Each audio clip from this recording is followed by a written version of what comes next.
জাপানে কোনো পার্সেল আসলে সেই জিনিসটা ধরো বাড়িতে কেউ নেই, তো তখন কিভাবে আমরা কালেক্ট করি। আমরা বেশিরভাগ টাইমেই বাড়ি থাকি না, বা আমি থাকলেও টের পাই না কখন কি হয়। তো সেই জিনিসটা আমি কিভাবে কালেক্ট করি তো তোমাদের সাথে আজকে একটু শেয়ার করি। আজকে ও ডিউটি যাওয়ার আগে আমাকে বলে গিয়েছিল যে তোমার জন্য একটা সারপ্রাইজ আছে, তুমি ওটা দেখে নিও।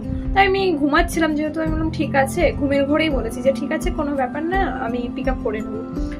তো কখন কলিং বেল বেজেছে আমি শুনতেও পাইনি, কি হয়েছে আমি জানি না। তো এখন অলরেডি সন্ধ্যে 7টা বেজে গেছে। আমি বলছি কি ব্যাপার, ও আমাকে বললো এখনো পর্যন্ত পার্সেল আসছে না কেন। তো এখন তোমাদের সাথে শেয়ার করবো, চলো জিনিসটা কি হয়েছে। তো যা দেখা যাক। আর এই দেখো আমি এখন বাইরে যাচ্ছি, তবে জাপানে আমি হাতে গোনা খুব জোর দুবারই এরকম সরাসরি পার্সেল কালেক্ট করেছি নিজের হাতে। তবে এই যে এরকমভাবেই বেশিরভাগ টাইম আমি পার্সেল কালেক্ট করি, দরজার নিচে এরকমভাবে রেখে চলে যায়, সেইভাবেই আমি পার্সেলগুলো নিই। তো এই জিনিসটা আমার খুবই ভালো লাগে। আর এই যে আমি পিক আপ করলাম এখন, অ্যাকচুয়ালি এখানে হচ্ছে ঘরের বাইরে পার্সেল রেখে দেয়, মানে ঘরের বাইরে পার্সেল থাকাটা কোনো ব্যাপার না, পুরো সেফ, কেউ নেবেও না। তো এরকমই আমাদের বেশিরভাগ টাইম জিনিসপত্র আমাদের ঘরের বাইরেই থাকে কোনো জিনিস আসলে। আর এটাও এখন অ্যামাজন থেকে আমাকে কি গিফট করেছে আমি জানি না, কিন্তু আমি আই থিঙ্ক গেস করতে পারছি।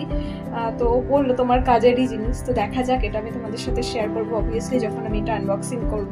তো জিনিসটা কেমন লাগলো অবশ্যই বলো, কমেন্টে জানিও।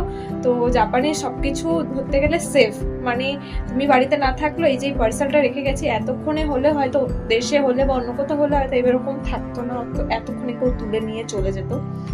তো কেমন লাগলো অবশ্যই জানিও ব্যাপারটা। তো টাটা।